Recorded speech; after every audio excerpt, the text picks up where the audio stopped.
Hey guys, it's Brennan. I am about to take off to Arizona, and we're going to be shooting another video, going some cool places, talking to some cool people. One of the things that my vets talk about is how our country uses the phrases, "we support our troops" and "thank you for your service." And how often this kind of feels like a empty gesture or just a type phrase that people say on reflex. They don't really know what it means. So I'm going to go down to Arizona, do some hiking, and ask people what they think it means when they say thank you for your service. So why don't you come along? It'll be a good time.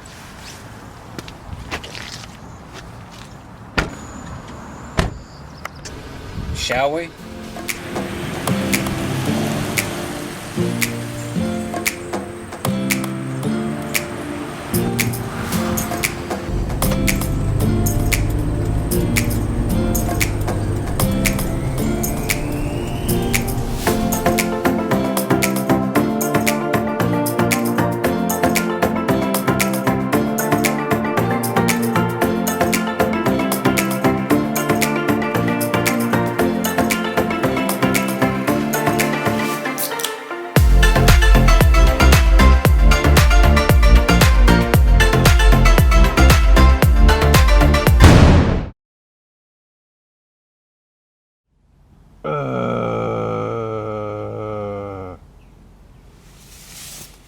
Okay, I'm up. Let's hit the trail. Not exactly what I had in mind when I said I was going to Arizona. Well, good morning. Day number 1. Here we are on the beautiful Bright Angel Trail, trekking down in the back country of the Grand Canyon. Right there. Conditions this morning, I woke up to hail and snow on the ground and the canyon fogged in, but Mama didn't raise no quitters.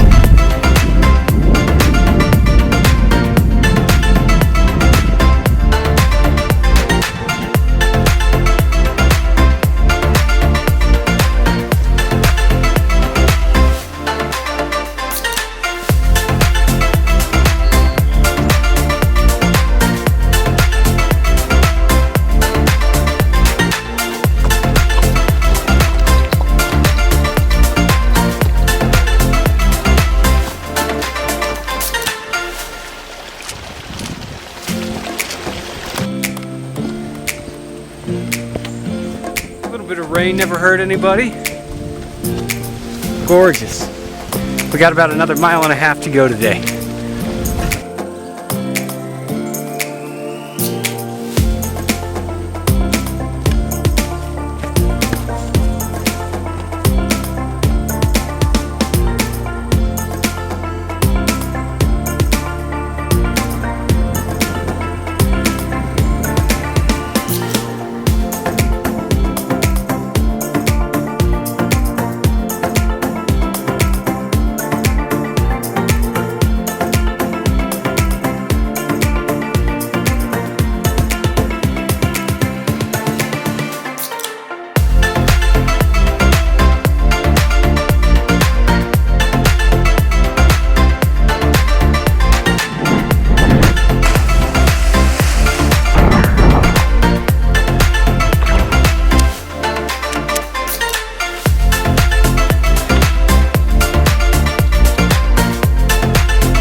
Well, it means a lot because when I got out of the military in the end of 1970, you didn't want to be caught in a uniform because they're just as likely to spit in your eye as anything else. You were detested. At least a lot of folks were. And today, many people are honoring our servicemen and our vets like I've never seen it done before. And it's just a joy to see our servicemen get the respect and the honor and the gratitude that they should be getting. I was glad to serve my country, as I think most people are. Anything we can do for our vets, we should be doing. They deserve it. We have our freedom because of them, men and women.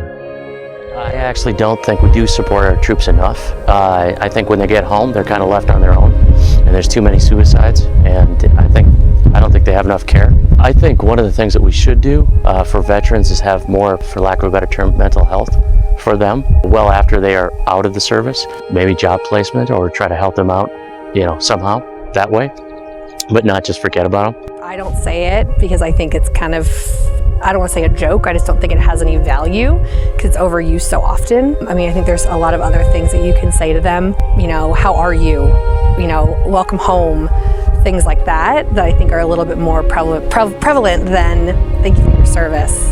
Because dating someone who people would say that all the time to him, he just felt like it was just like rhetoric. Really, they didn't mean it. I think when you're kind to people, they're more willing to share their issues, and I think that's the biggest gratitude for those. It's not just thank you for the time you spent doing certain things, but also thank you for the things that you had to sacrifice that other people didn't have to. It's like time with your family, time at home, all the things that people were unable to do or had to do to help us kind of have our freedom, and I think that's what it means to me. Freedoms of everyday living. You can walk on the street and feel safe for the most part. I mean, depending on the area you live, but you can, worship who you want to worship and live the way you want to live your life without having to worry about persecution for it because of the freedoms that they've given us. Well, I don't know if anyone can understand what it really means unless they've taken up arms for our country, which I haven't. I'm grateful I get to live in a country where I have freedom of speech, freedom to serve my God, worship my God, and look at the wonder all around us. It's hard to believe we're in a place like this by accident, that it just happened by random chance. It's amazing that I get to worship and say anything I want and not be thrown in jail for it. There are a lot of countries on earth where that's not the case, and where people have to, live on less than $1 a day, or where they have to worry about whether they go to church, they're going to get thrown in jail, whether they have to worry about whether they're going to get shot and killed, where human rights are violated on a regular basis by the general public as well as by their governments. It's a right that doesn't come free. It comes at the cost of human blood. Whether you agree with various conflicts around the world or not, there's soldiers who are signing up to defend you and me. And I think just as big of a sacrifice are their families, who are at home and separated oftentimes from their dads, from their moms for months or years at a time, and they don't know when they're going to see them again. They don't even know where they're at. Can't even be together for holidays or communicate with them. So that is the ultimate sacrifice. Even if somebody doesn't give their life, they're giving their time for you and me. So I'm grateful. Thank you.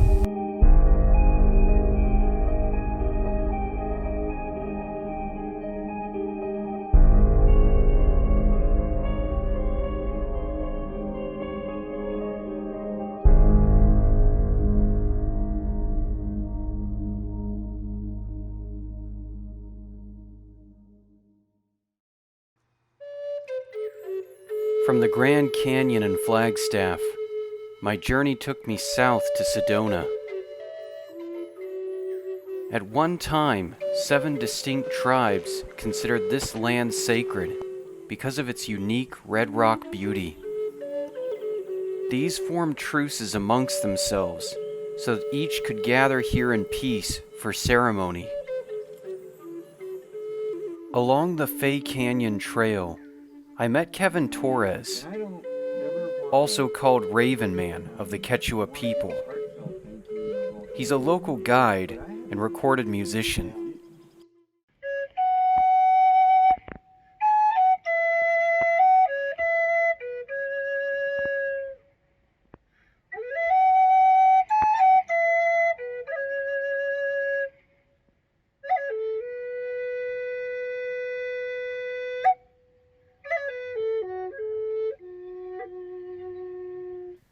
Kevin was willing to share with me his thoughts on the psychospiritual suffering of our returning warriors and all humans. Live, brothers, live. The woundings we receive in life are going to be there. We have to live through it. We have to ask for that help, most importantly.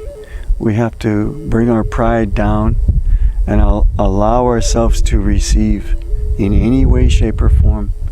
I'm no different than you. You're no different than them. We're humans. I almost wore my shirt. It's a t-shirt that says one tribe. One tribe. We're all born, we receive love, and we all receive woundings in life. These woundings are our teachings as well.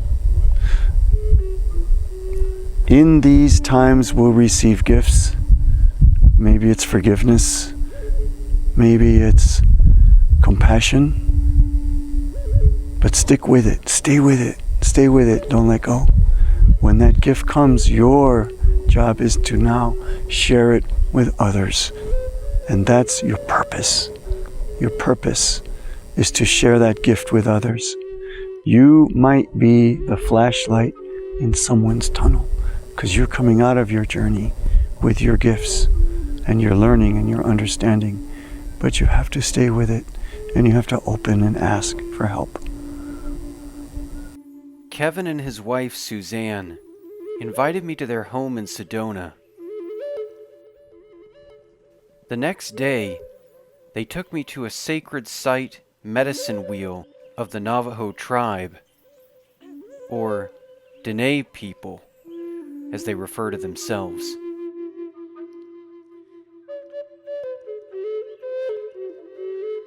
Kevin also introduced me to his friend, Kel Mockingbird, so I could receive a blessing over the work I do with veterans.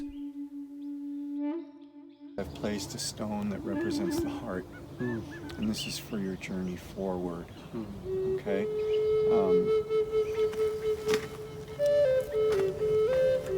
Wear this anytime it calls to you.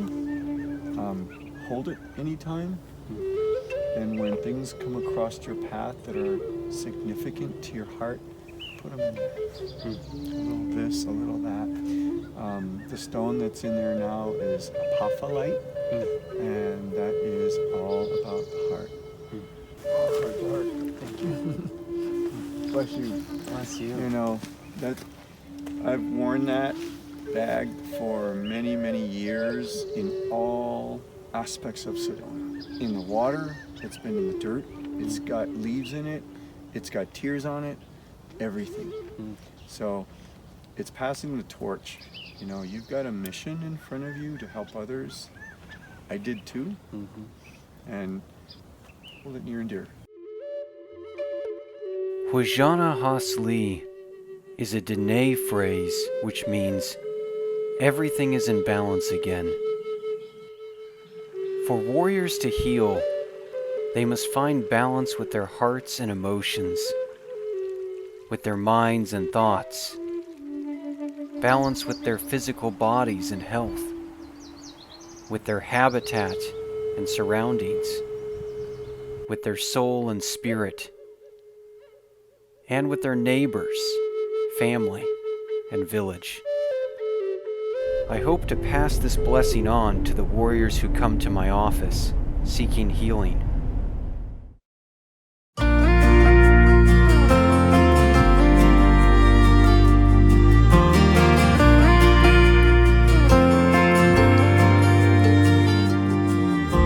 Stop right there when you see those boots and a uniform coming your way. Get off your cell phone and look 'em in the eye and drop that old briefcase. If you want to see what a hero looks like, this might be your chance. Before you go back home to your safe little world, y'all, don't you understand? These are the men and women that keep us living safe inside our homes. And if you took 1 minute, your head would be spinning to see the things that they know. So stop what you're doing, walk up to him, and tell them how much it means that every night you drift off to sleep. They're all across the planet, making sure you're free. Stop when you see a uniform.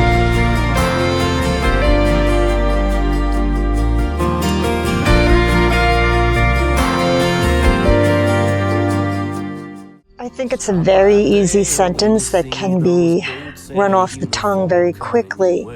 For me, thank you means actually this.